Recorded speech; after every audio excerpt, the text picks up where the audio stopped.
সম্মানিত উপস্থিতি, আল্লাহ পাক রব্বুল আলামিন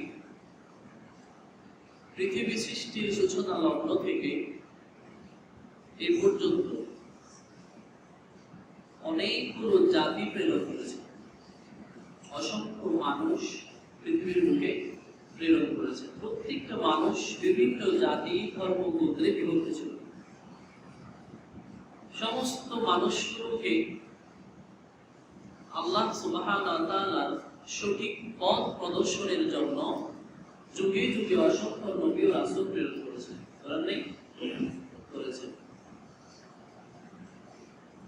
আমার বিশ্বনবী মুহাম্মদুর রাসূলুল্লাহ সাল্লাল্লাহু আলাইহি ওয়াসাল্লামের আগ পর্যন্ত যত নবী রাসূল প্রেরণ করেছেন, প্রত্যেকটা নবী রাসূল কিছু স্পেসিফিক জাতির জন্য প্রেরণ করেছেন। একই সাথে দেখা গেছে 3টা 4টা 5টা 10টা নবীও লাগাতার ছিল। এক অঞ্চলে একটা, অন্য অঞ্চলে একটা, এক জাতির জন্য একটা, অন্য জাতির জন্য আরেকটা। এইভাবে নবী রাসূল প্রেরণ করেছেন। নবী রাসূলের মধ্যে জাতিদেরকে বিভক্ত করে দিয়েছেন। এক জাতিকে আরেক জাতির উপরে শ্রেষ্ঠত্ব দান করেছেন। দেখা গেছে এক নবীর জাতি অন্য নবীর জাতির চেয়ে মর্যাদায় শ্রেষ্ঠ। আমার বিশ্বনবী মুহাম্মদুর রাসূলুল্লাহ সাল্লাল্লাহু আলাইহি ওয়াসাল্লামের আগ পর্যন্ত যত নবীর জন্য উম্মত পাঠিয়েছেন, এক কথায় যত নবী রাসূলগণের উম্মত ছিল, সমস্ত নবী রাসূলগণের উম্মতের চেয়ে শ্রেষ্ঠত্ব দান করেছে আমাদেরকে। অর্থাৎ আমাদের প্রিয় নবী মুহাম্মদ মুস্তাফা সাল্লাল্লাহু আলাইহি ওয়াসাল্লামকে শ্রেষ্ঠত্ব দান করেছে সমস্ত নবী রাসূলদের উপরে। সমস্ত নবী রাসূলদের উপরে আমার নবীকে শ্রেষ্ঠত্ব দান করেছেন। সমস্ত নবী রাসূলগণের উম্মতের উপরে আমার নবীর উম্মতের উপরে উম্মতকে কি দিয়েছেন? শ্রেষ্ঠত্ব দান করেছেন।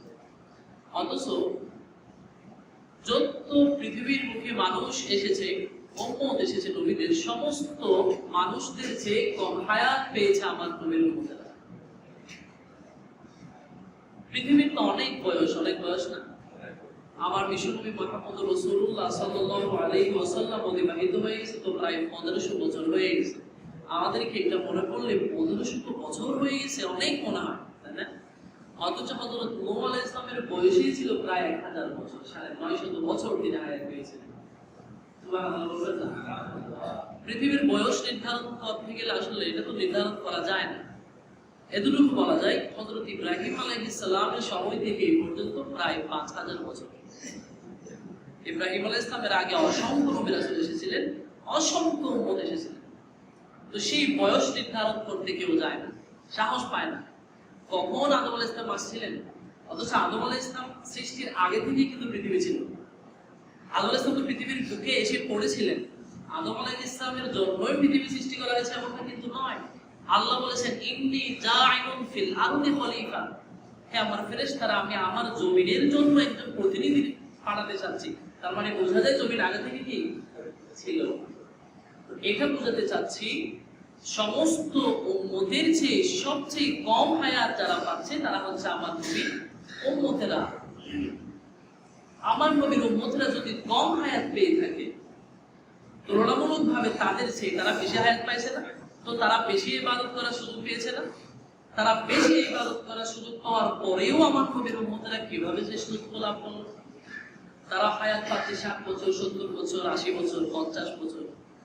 অথচ হযরত মূসা আলাইহিস সালামের যুগে 80 বছর বয়সে একজন ছেলে বালেগ হতো। সুবহানাল্লাহ। তো তারা কত বছর হায়াত পাইতো? তো এমন ব্যক্তি ছিল যারা পুরো জিন্দেগি আল্লাহর রাস্তায় কাটিয়ে দিয়েছে। তো তারা আমাদের চেয়ে শ্রেষ্ঠ হতে পারে না? আল্লাহ বলেছেন না, তারা তোমাদের চেয়ে শ্রেষ্ঠ নয়, আমি তোমাদেরকে শ্রেষ্ঠত্ব দিলাম। কিভাবে? সম্মানিত সুধী, নিশ্চয়ই কোনো না কোনো কারণ আছে। আমার প্রিয় নবী মুহাম্মদ মুস্তাফা সাল্লাল্লাহু আলাইহি ওয়াসাল্লাম সাহাবায়ে কেরামদেরকে এইভাবে সামনে নিয়ে বনি ইসরাইলের একজন ব্যক্তির কথা বলতেছেন। বনি ইসরাইলের ভেতরে এমন একজন ব্যক্তি ছিল যে ব্যক্তিটি 1000 মাস, কয় মাস? 1000 মাস সারাটা রাত আল্লাহর রাস্তায় নামাজ পড়েছে, নামাজের মধ্যে কাটিয়েছে, ইবাদতের মধ্যে কাটিয়েছে, আর সারাটা দিন ইসলামের শত্রুর বিরুদ্ধে, আল্লাহর শত্রুর বিরুদ্ধে যুদ্ধ করেছে। 1000 মাস দিনের মধ্যে শত্রুদের বিরুদ্ধে ইসলামের জন্য যুদ্ধ করেছেন আর রাত্রে আল্লাহর ইবাদতে কাটিয়ে দিয়েছেন।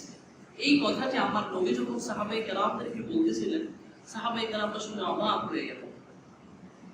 সবার চোখ বড় বড় হয়ে আমার বিশ্বনবীর দিকে তাকিয়ে সবাই প্রশ্ন করতে লাগলেন, ইয়া রাসূলুল্লাহ, তাহলে তো ওনাদের দিকে তাকালে ওনাদের ইবাদতের কেন্দ্রবিন্দু থেকে যদি আমাদেরকে বিবেচনা করি তাহলে আমরা তো কিচ্ছু না।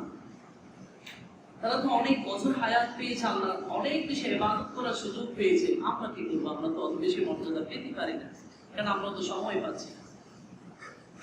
এটা বলতে দেরি হযরত জিবরাইল আলাইহিস সালাম আসতে দেরি নয়। সুবহানাল্লাহ।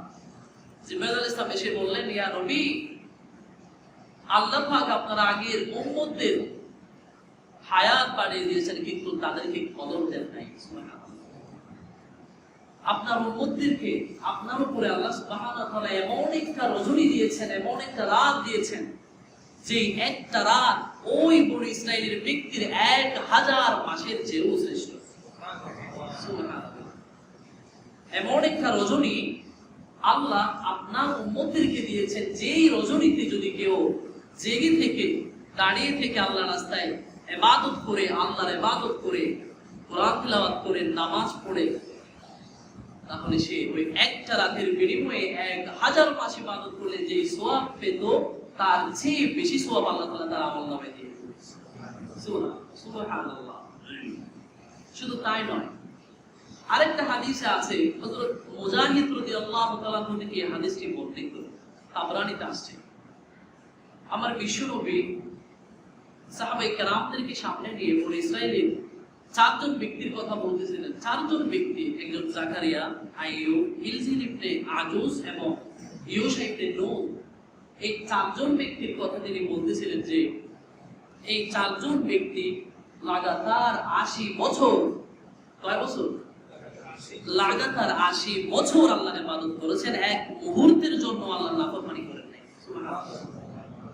এই কথাটি সাহাবায়ে কেরামদের সামনে উপস্থাপন করা হলে সাহাবায়ে কেরামরা হতভম্ব হয়ে যায়, অবাক হয়ে যায়। তাদের দৃষ্টিতে আমরা তো কিচ্ছু নয়।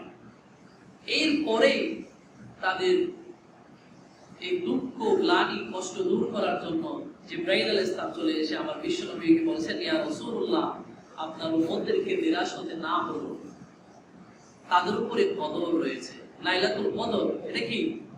লাইলাতুল কদর, কদরের রজনী, লাইলাতুল মুবারাকা, এটা বরকতময় রজনী আপনার উম্মতের উপর দেওয়া হয়েছে। কেউ যদি লাইলাতুল কদর রজনীতে একটি রাত ইবাদত করে তাহলে 1000 মাস ইবাদতের চেয়ে শ্রেষ্ঠ। ওরা তো 80 বছর পেয়েছে, 1000 মাসে হয় প্রায় 83 বছর 4 মাস। সুবহানাল্লাহ। এক বছর যদি আপনি লাইলাতুল কদর পেয়ে যান তাহলে কয় বছর ইবাদত করা সমান? 83 বছর 4 মাসের সমান নয়। আল্লাহ বলেছেন খায়রুম মিন আলফি শাহর, 1000 মাসের চেয়েও শ্রেষ্ঠ। তার মানে বোঝা যায় কত বেশি এটা আল্লাহ পাকে ভালো জানে। এক রাত ইবাদত করলে 83 বছর 4 মাস ইবাদত করলে যে সওয়াব তার চেয়ে বেশি। 83 বছর 4 মাসের চেয়েও আল্লাহ সুবহানাহু ওয়া তাআলা আপনার আমলনামায় রিওয়ার্ডস সওয়াব লিখে দিবেন। সুবহানাল্লাহ। কেমন রজনী! আমার বিশ্বনবীকে আল্লাহ তাআলা বলছেন, হে আমার প্রিয় নবী, আপনি জানেন নাকি কদর সম্পর্কে কিছু? ও মুসলমান ভাইয়েরা আমার, আল্লাহ তাআলা বলেন, ইন্না আনজালনাহু ফি লাইলাতিল কদর ওয়া মা আদরাকা মা লাইলাতুল কদর। আমার আল্লাহ বলছেন আমার বিশ্বনবীকে, হে নবী, আমি আপনার উপরে যে গ্রন্থ অবতীর্ণ করেছি নিশ্চয়ই আমি সেই গ্রন্থটি লাইলাতুল কদর রজনীতে অবতীর্ণ করেছি। আপনি এই কদর সম্পর্কে কিছু জানেন নাকি? অতঃপর আমার আল্লাহ বলেছেন, লাইলাতুল কদরি খায়রুম মিন আলফি শাহর। ও নবী, জেনে নিন এটা এমন একটা রজনী, এমন একটা রাত, যে রাত 1000 মাসের চেয়েও শ্রেষ্ঠ। সুবহানাল্লাহ। কদর সম্পর্কে আল্লাহ তাআলা বলেছেন, প্রথম কথা হচ্ছে কদরে আমি পবিত্র কোরআন অবতীর্ণ করেছি। দ্বিতীয় কথা হচ্ছে কদর এমন একটা রজনী যেটি 1000 মাসের চেয়েও শ্রেষ্ঠ। 3 নাম্বার হলো এমন একটা রজনী যে রজনীতে আল্লাহ তাআলা অসংখ্য অগণিত ফেরেশতা রাতের মধ্যে অবতীর্ণ করেন এবং সবাই মানুষের জন্য দোয়া করতে থাকে। 4 নাম্বার বৈশিষ্ট্য হচ্ছে কদর রজনী আল্লাহ তাআলা বলেছেন সালামুন হিয়া হাত্তা মাতলাইল ফজর। ফজর পর্যন্ত পৃথিবীর বুকে যত মুমিন ঈমানদার বান্দারা থাকবে আল্লাহ পাক রব্বুল আলামিন তাদের জন্য শুধু শান্তি আর শান্তি বর্ষিত করবে। কয়টা পেলাম? 4টা বৈশিষ্ট্য এই কদর রজনী। সর্বপ্রথম বৈশিষ্ট্য হলো আল্লাহ পাক রব্বুল আলামিন পবিত্র কোরআন শরীফ লওহে মাহফুজ থেকে প্রথম আসমানে বাইতুল ইজ্জতে একত্রে নাযিল করেছিলেন এই কদর রজনীতে। সুবহানাল্লাহ। অথচ এই কোরআনের জন্যই তো সবকিছু শ্রেষ্ঠ, কোরআনের জন্য না। আল্লাহ পাক রব্বুল আলামিনের একটা সুন্নাহ হলো ফাদলা জামানান আলা জামান কামা ফাদলা মাকানান আলা মাকান ওয়া ইনসানান আলা ইনসান। একটা জায়গার উপর আরেকটা জায়গাকে শ্রেষ্ঠত্ব দেন, একটা সময়ের উপর আরেকটা সময়কে শ্রেষ্ঠত্ব দেন, একটা ব্যক্তির উপর আরেকটা ব্যক্তিকে শ্রেষ্ঠত্ব দেওয়াটাই তো আল্লাহ পাকের সুন্নাহ। পৃথিবীর বুকে যত জায়গা আছে সমস্ত জায়গার মধ্যে শ্রেষ্ঠত্ব দান করেছেন পবিত্র মক্কা নগরীকে। 365 দিনের মধ্যে সর্বোত্তম দিন হচ্ছে আরাফার দিন। 365 রাতের মধ্যে সর্বোৎকৃষ্ট রাত হচ্ছে লাইলাতুল কদর। 12টি মাসের মধ্যে সবচেয়ে শ্রেষ্ঠ মাস হচ্ছে রমাদান, রমাদানুল মুবারাক। সবকিছু যাচাই বাছাই করলে দেখা যায় পৃথিবীতে যতগুলো ব্যক্তি আছে সমস্ত ব্যক্তির উপর শ্রেষ্ঠ কে? আমার প্রিয় নবী মুহাম্মদুর রাসূলুল্লাহ সাল্লাল্লাহু আলাইহি ওয়াসাল্লাম। এই সমস্ত শ্রেষ্ঠ শ্রেষ্ঠ ব্যক্তি অথবা জায়গা সময় সবকিছু বিবেচনা করলে দেখা যাবে সবার পিছনে কোরআন জড়িত। সুবহানাল্লাহ। এই কোরআনের জন্য সবকিছুকে কি করেছেন? শ্রেষ্ঠত্ব দান করেছেন। তো এই শ্রেষ্ঠ কোরআন যে রজনীতে পৃথিবীর বুকে যে রজনীতে প্রথম আকাশে আল্লাহ সুবহানাহু ওয়া তাআলা অবতীর্ণ করেছেন সেই রজনীর নাম হচ্ছে লাইলাতুল কদর। কেমন কদর, কেমন রজনী! এই লাইলাতুল কদর জানার জন্য এটা কোন দিন হয়, কোন তারিখে হয়, কোন রাতে হয়, সাহাবায়ে কেরামরা পাগলের মতো নবীর পিছনে ছুটছেন। পাগলের মতো ছিলেন কিনা যখন এই লাইলাতুল কদরের বরকত, ফজিলত, মহত্ব, সিগনিফিকেন্স যখন আমার বিশ্ব নবী বলা শুরু করেছেন, সাহাবায়ে কেরামরা দুচোখের পানি ছেড়ে দিয়ে খালি বলতেন ইয়া রাসূলুল্লাহ বলেন না এটা কোথায়, এটা কোন দিনে হয়, আমাদেরকে একটু বলেন না। সারাটা জীবন তো আমরা অলসতায় কাটিয়ে দিচ্ছি, গুনাহের কাজে কাটিয়ে দিয়েছি। আমরা তো জানি না আমাদের গুনাহ আমার আল্লাহ তাআলা কবুল করেছেন কিনা। তো যেখানে আল্লাহ সুবহানাহু ওয়া তাআলা পবিত্র কোরআনে বলে দিয়েছেন কদর 1000 মাসের চেয়ে শ্রেষ্ঠ, সেখানে আমরা এই কদর পাওয়ার জন্য, কদর অন্বেষণের জন্য আমাদের ভিতরে কোনো স্পৃহা দেখা যায় না। কত দুর্ভাগা, কত কপাল পোড়া আমরা। তো এই কদর রজনী কখন হয়? আমার বিশ্ব নবীকে সাহাবায়ে কেরামরা সবসময় জিজ্ঞাসা করতেন, অনেকেই জিজ্ঞাসা করতেন যে ইয়া রাসূলুল্লাহ কদর কোথায় পাবো, কখন পাবো? তখন আমার বিশ্ব নবী প্রথম উত্তর দিয়েছেন তাহারু লাইলাতুল কদর। আয়েশা সিদ্দিকা থেকে বর্ণিত। আর আয়েশা রাদিয়াল্লাহু তাআলা আনহা قالت قال النبي صلى الله عليه وسلم তাহারু লাইলাতুল কদর ফিল উইত্রি মিনাল আশরিল আওয়াখির মিন রমাদান। প্রথম কথা হচ্ছে আমার বিশ্বনবী উত্তর দিয়েছিল এই লাইলাতুল কদর রমাদান মাসে রয়েছে। কোথায়? রমাদান মাসে রয়েছে। এই লাইলাতুল কদর অন্বেষণের জন্য আমার বিশ্বনবী রমাদানের প্রথম 10 দিন ইতিকাফ করেছেন। কি করেছেন? ইতিকাফ করেছেন। অতঃপর তিনি যখন প্রথম 10 দিন ইতিকাফ শেষ করলেন, জিবরাইল আলাইহিস সালাম এসে আমার বিশ্বনবীকে বলেছেন ইয়া রাসূলুল্লাহ আপনি যেটি অন্বেষণ করছেন, আপনি যেই মহা মহিমান্বিত রজনী তালাশ করছেন সেটি আরো সম্মুখে রয়েছে। তখন বিশ্বনবী মুহাম্মদুর রাসূলুল্লাহ সাল্লাল্লাহু আলাইহি ওয়াসাল্লাম মধ্যম 10 দিন, মাঝের 10 দিন কি করলেন? ইতিকাফ করলেন। কয়দিন হলো? 20 দিন হলো। অতঃপর যখন এই 20 দিন শেষ করলেন তখন জিবরাইল আলাইহিস সালাম এসে বললেন ইয়া রাসূলুল্লাহ আপনি যে অন্বেষণ করছেন, যে মহিমান্বিত রজনীর জন্য আপনি এত কষ্ট করছেন সেটি আরো সম্মুখে রয়েছে, আরো সম্মুখে রয়েছে। তখন আমার বিশ্বনবী সাহাবায়ে কেরামদের মজলিসে বসে সবাইকে বললেন আমার সাথে যারা বিগত 20 দিন ইতিকাফ করেছো তোমরা আমার সাথে সামনের 10টা দিনও কি করো? ইতিকাফ করো। আমি কদরের সন্তান পেয়েছিলাম, পরে সেটি আমাকে ভুলিয়ে দেওয়া হয়েছে। আমি স্বপ্নে দেখলাম আমি কাদামাটিতে চিন্তা করছি। কোথায়? কাদামাটিতে চিন্তা করতেছি। আমি স্বপ্ন দেখেছি, আমি লাইলাতুল কদরের তালাশ পেয়েছিলাম, সন্ধান পেয়েছিলাম, আমাকে ভুলিয়ে দেওয়া হয়েছে। তবে আমি স্বপ্ন দেখেছি, কোথায় চিন্তা করতেছি? কাদামাটিতে আমি চিন্তা করতেছি। কাজে তোমরা আমার সাথে কি করো? সামনের 10টা দিন ইতিকাফ করো। তারা সামনের 10টা দিন ইতিকাফ করলেন। ওই স্বপ্নের ব্যাখ্যাটা কি, যে কাদামাটিতে কেন চিন্তা করলেন?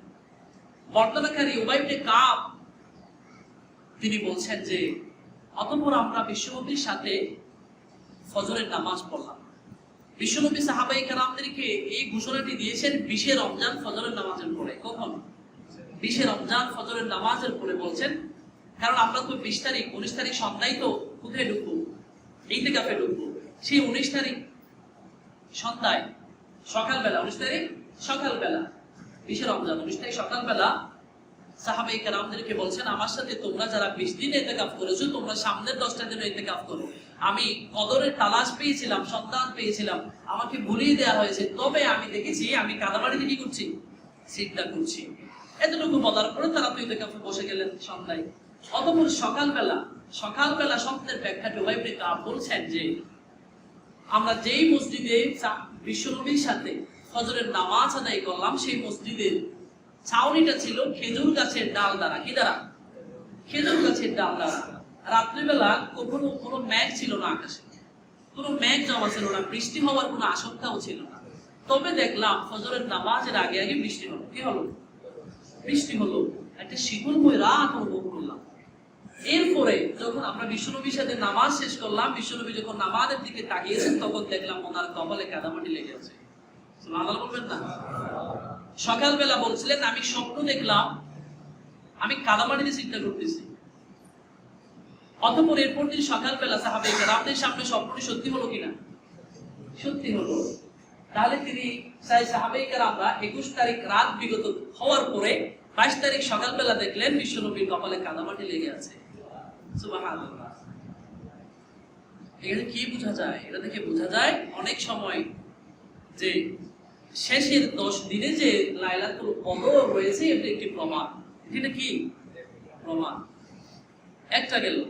সাহাবায়ে কেরামকে বিশ্বনবীকে জিজ্ঞাসা করলো, ইয়া রাসূলুল্লাহ, এই লাইলাতুল কদর আমরা কখন তালাশ করব? তিনি স্পষ্ট হাদিসে বলে দিয়েছেন, তাহাররু লাইলাতুল কদর ফিল উইত্রি মিনাল ইশরি লাও আখির মিন রমাদান। তোমরা মাহে রমাদানের শেষ দশকের বিজুর রজনীগুলোতে তোমরা কি করো? লাইলাতুল কদর অন্বেষণ করো। অতঃপর এই লাইলাতুল কদর নিয়ে তো অনেক কথা। আমার বিশ্বনবীকে লাইলাতুল কদর সম্পর্কে বলা হলো, জানিয়ে দেওয়া হলো, ডেটটা ঘোষণা করে দিল। আমার বিশ্বনবী বের হলেন সাহাবায়ে কেরামদেরকে লাইলাতুল কদরের খবর দেওয়ার জন্য। তখন তিনি হুজরা থেকে বের হয়ে দেখলেন 2 জন লোক ঝগড়া করতেছে। তাদের ঝগড়া দেখে আমার বিশ্বনবীকে আল্লাহ সুবহানাহু ওয়া তাআলা লাইলাতুল কদরের স্পেসিফিক ডেটটা ভুলিয়ে দিয়েছেন কোন একটা হিকমতের কারণে। আমার বিশ্বনবী ঠিক এই কথাটি সাহাবায়ে কেরামদেরকে বলছেন। কাজেই তোমরা, তখন তিনি 3টি কথা বলেছেন, তোমরা 25 তারিখ, 27 তারিখ, 29 তারিখ এই বিজুর রজনীগুলোতে তোমরা লাইলাতুল কদর তালাশ করো। তাহলে আমরা 25 তারিখ পেয়েছি, 27 তারিখ পেয়েছি, 29 তারিখ পেয়েছি। আব্দুল্লাহ ইবনে মাসউদ রাদিয়াল্লাহু তাআলা থেকে জিজ্ঞাসা করা হলো লাইলাতুল কদর সম্পর্কে। তখন তিনি বলছেন 21 তারিখ লাইলাতুল কদর হওয়ার সম্ভাবনা রয়েছে। সুবহানাল্লাহ। সমস্ত লাইলাতুল কদর সম্পর্কে যতগুলো riwayat আছে, সমস্ত riwayatগুলো অ্যানালাইসিস করলে দেখা যায় প্রত্যেকটা বিজুর রজনী স্পেসিফিক ভাবে ডেট কেউ বলেছেন। কেউ বলেছেন 21 তারিখ, কেউ বলেছেন 23 তারিখ, আবার কেউ বলেছেন 24 তারিখ, আবার কেউ বলেছেন 25 তারিখ। স্পেসিফিক আলাদা বলেছেন। আবার কেউ একত্রে বলেছেন 21, 23, 25, 27, 29 এই 5টা রজনী। তবে সমস্ত হাদিস অ্যানালাইসিস করলে বেশি riwayat পাওয়া যায়, অনেকেই বলেছেন 27 তারিখ। কোন তারিখ? 27 তারিখ। এটি ফিক্সড এমনটা কিন্তু নয়, তবে এটার সপক্ষে অনেক বেশি যুক্তি পাওয়া যায়।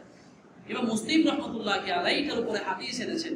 এটাতে আপনার অনেক সাহাবায়ে কেরাম, বিশেষ করে আব্দুল্লাহ ইবনে মাসউদ, আব্দুল্লাহ ইবনে আব্বাস, আবু কাতাদা রাদিয়াল্লাহু তাআলা আনহু, এরা সবাই এটা সপক্ষে দলিল দিয়েছেন যে 27 তারিখ লাইলাতুল কদর হওয়ার সম্ভাবনাটা কি বেশি।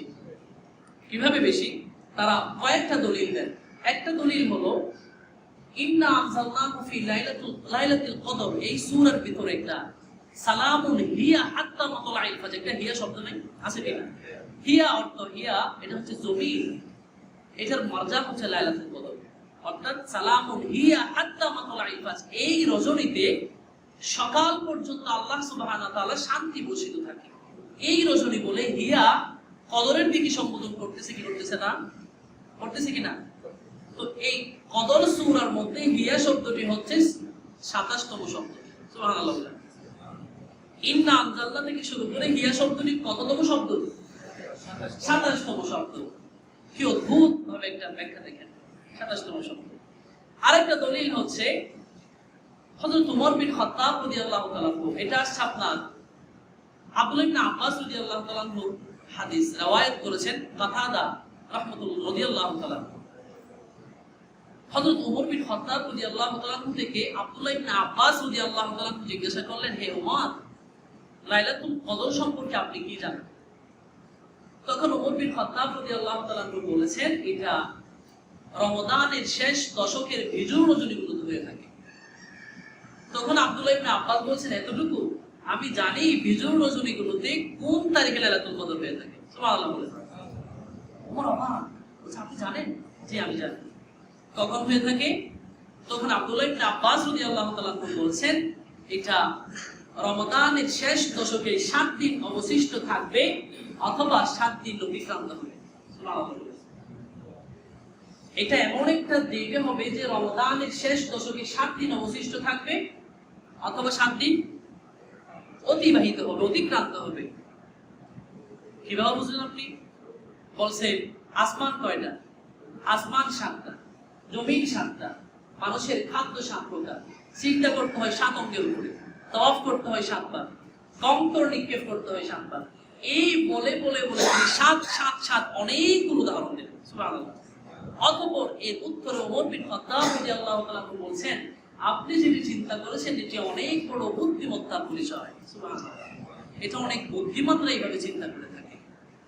এই কথাটি বিবেচনা করলেও 27 তারিখ 26 তারিখ দিবাগত রাত হওয়ার সম্ভাবনাটা বেশি। আরেকটা সুন্দর যুক্তি দেখেন, পবিত্র কোরআন শরীফে রুকু রয়েছে 540টা। কয়টা? 540টা। কেউ যদি প্রথম তারাবিহ থেকে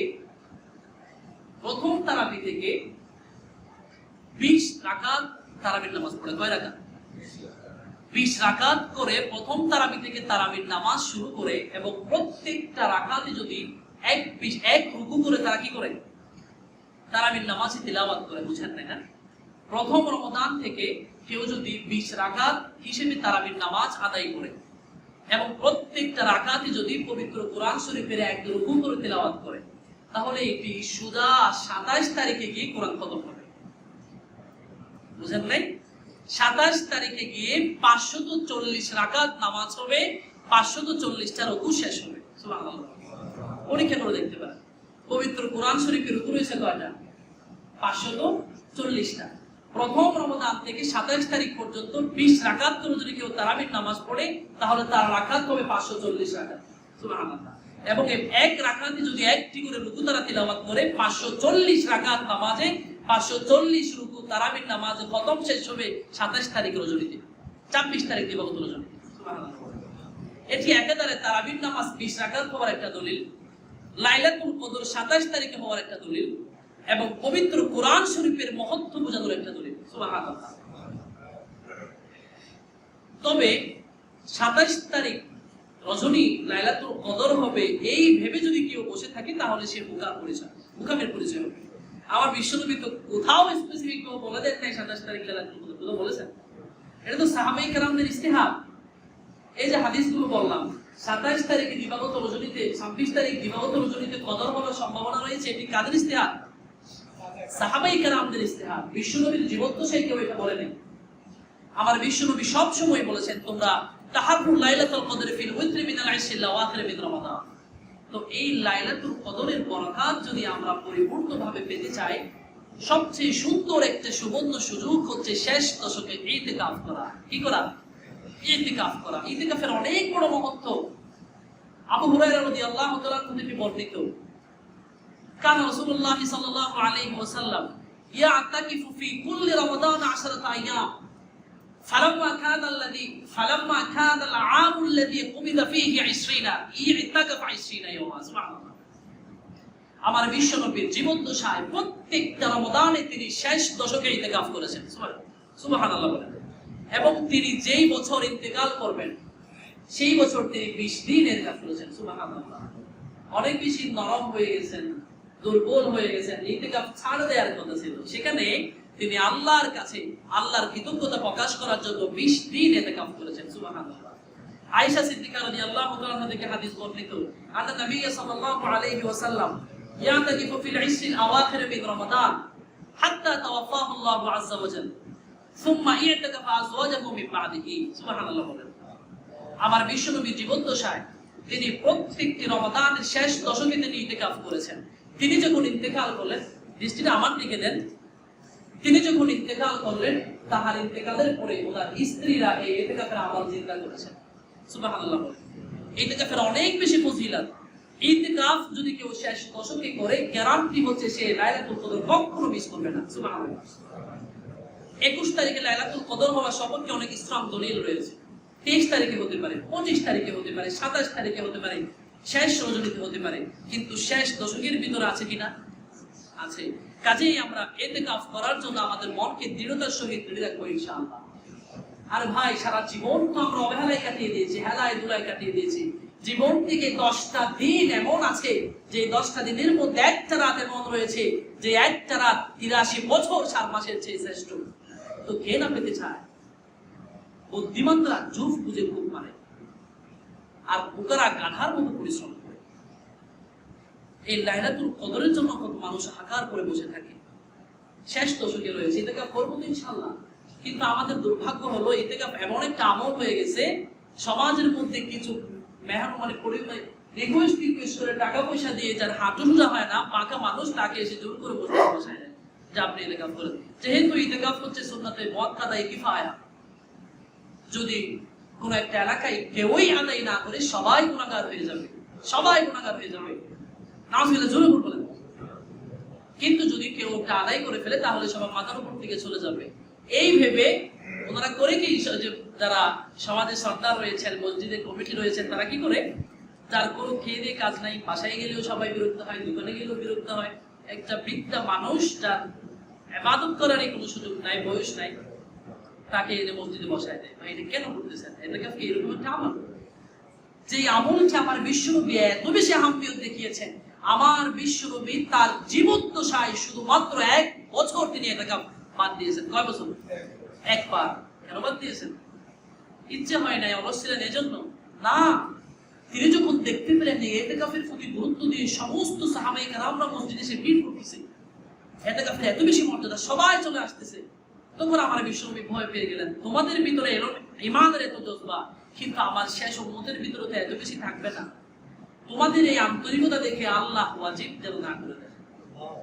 এই জন্য সেই বছর তিনি ইতিকাফ করেন না কিন্তু পরবর্তীতে তিনি কাজা রেখেছেন সুবহানাল্লাহ অনেক বেশি গুরুত্বপূর্ণ একটি আমল ইতিকাফ এই জন্য ইতিকাফকে বয়স্ক মানুষদের আমল বানাবেন না এটি ইয়াং সোসাইটির আমল একটা বার যদি আপনি লাইলাতুল কদর পেয়ে যান তাহলে আপনি বাঁচবেন কয়দিন 7 বছর কিন্তু আপনি তো অলরেডি প্লাস আরো কত বছরের ইবাদত আল্লাহর কাছে অলরেডি জমা রয়েছে লাইলাতুল কদরের ফজিলত কি আমার বিশ্বনবী বলেছেন মাইয়াকুম লাইলাতুল কদরি ঈমানান ওয়া ইহতিসাবান গফিরা লাহু মা তাকাদ্দামা মিন যামবিহি সুবহানাল্লাহ লাইলাতুল কদরের রজনীতে যদি কেউ ঈমানের সাথে সওয়াবের আশায় কেউ যদি মাইয়াকুম দাঁড়িয়ে যায় আল্লাহর কাছে সিজদা দেয় নামাজ পড়ে আল্লাহ তার জীবনের সমস্ত গুনাহ মাফ করে দেন সুবহানাল্লাহ সবচেয়ে সুন্দর আমল হচ্ছে নফল নামাজ পড়া লাইলাতুল কদর রজনীতে কারণ কি লম্বা রুকু করা লম্বা সিজদা দেয়া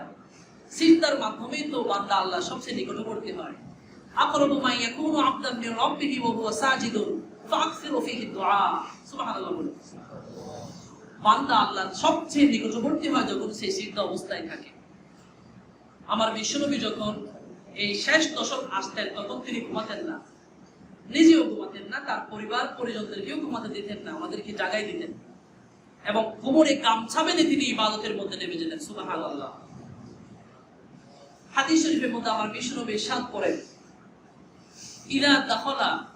ইদা দাখালা আশারাল আওয়াখির রমাদান আহইয়াল লাইলা ওয়া আইকাযা আহলা ওয়া জাদ্দা ওয়া শাদ্দাল মিজান। সুবহানাল্লাহ। যখন এই রমাদানের শেষ দশক আসতেন তখন আমার বিশ্বনবী জেগে থাকতেন, ঘুমাতেন না। সারাটা রাত তিনি নামাজ পড়তেন, সারাটা রাত। ওনার বরকতময় মুবারক পা গুলো ফুলে বড় বড় হয়ে যেত। একটা মুহূর্তের জন্য নিজেকে আরাম দিতেন না, নিজেকে ঘুমাতেন না। ফাতেমা রাদিয়াল্লাহু তাআলা তাকে জাগিয়ে দিতেন, ওনার স্ত্রীদেরকে জাগিয়ে দিতেন যে ঘুমাচ্ছ কেন, এটা কোন রজনী তোমরা জানো নাকি? এখানেই তো লাইলাতুল কদর রয়েছে, হামাগুড়ি দিয়ে তোমরা খোঁজার চেষ্টা করো। তখন তিনি কোমরে গামছা বেঁধে, যাতে ওনার শরীরে কষ্ট না হয়, বিরক্ত না হয়। এটা অনেক ব্যাখ্যা। কোমরে গামছা বাঁধার অন্যতম অর্থ হচ্ছে স্ত্রী সহবাসে না যাওয়া, মেয়েদের স্ত্রীদের সংস্পর্শে না যাওয়া, দুনিয়াবি কোনো কাজে লিপ্ত না থাকা। এই বলে তিনি ইবাদতের মধ্যে নেমে যেতেন। সাহাবায়ে কেরামরা প্রতিযোগিতা দিত এই ইবাদতগুলো করার জন্য শেষ দশকে। এজন্য ভাইরা, এই শেষ দশক আগামীতে পাবো কিনা আমরা জানি না। এটা তো আমাদের শেষ রমাদান এবং শেষ দশক হতে পারে। অনেক মানুষ আছে আপনার আশেপাশে তাকিয়ে দেখেন তো, যারা গত রমজানে ছিল কিন্তু রমজানে আর নাই। তো এটা যেন আমাদের শেষ দশক, এই হিসেবে আমরা অবশ্যই সবাই ইতিকাফ করার চেষ্টা করব। খবরদার ইতিকাফকে মুরব্বীদের আমল বানাবেন না, এটি ইয়াংদের আমল, ইয়াং সোসাইটিদের আমল।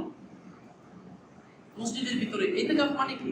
ইতিকাফ মানে হচ্ছে সাংসারিক সমস্ত কর্মকাণ্ড থেকে আলাদা হয়ে, বিচ্ছিন্ন হয়ে, একনিষ্ঠতার সাথে তিনটা মূলনীতির উপর। একত প্রথম কথা হচ্ছে আল্লাহর মহাব্বতের জন্য, দ্বিতীয়ত আল্লাহর কাছ থেকে ক্ষমা পাওয়ার জন্য, তৃতীয়ত আল্লাহর রহমতের আশায়। এই তিনটা মূলনীতির উপর মসজিদের ভেতরে ছেলেদের জন্য, মসজিদের ভেতরে দুনিয়াবি সমস্ত কর্মকাণ্ড থেকে আলাদা হয়ে ইতিকাফের নিয়ত করে মসজিদে অবস্থান করা, এটাকে ইতিকাফ বলা হয়। ইতিকাফের অনেক মাসালা রয়েছে। ব্যাপক মাসালাটি হলো, ইতিকাফ যারা করবেন তারা অনেক বেশি প্রয়োজন না হলে তারা মসজিদ থেকে বের হতে পারবে না। নিজের জীবনটাকে আল্লাহর জন্য স্যাক্রিফাইস করে দেয়। কোনো কাজ করবে না, সাংসারিক কোনো কাজ করবে না, স্ত্রীকে নিয়ে গবেষণা করবে না, বাড়ির কোনো কাজে মাথা কামাবে না, বাড়ি কি খাচ্ছে না খাচ্ছে আপনার দেখার দরকার নেই। আপনি ওই 10টা দিনের খোরাক বাড়িতে নিয়ে মসজিদে চলে আসবেন, সাপোর্ট করে দিবেন আল্লাহর উপরে। ভাগ্যিস যদি একটা লাইলাতুল কদর রজনী আপনার সুন্দরভাবে কেটে যায়, আপনি তো হয়ে গেছেন, সাকসেসফুল। কিচ্ছু লাগবে না ভাই, সত্যি কিচ্ছু লাগবে না। 1000 মাস ইবাদত করা শুধু কি আপনি পাবেন না। এই জন্য শেষ দশকের লাইলাতুল কদর তালাশের জন্য হামাগুড়ি দিয়ে শুরু করে দেয়। সম্মানিত উপস্থিতি, আল্লাহ পাক রব্বুল আলামিন আমাদের যে কথাগুলো বলেছে এই কথাগুলোর উপর যথাযথ আমল করার তৌফিক দান করুন। সবাই বলুন আমিন।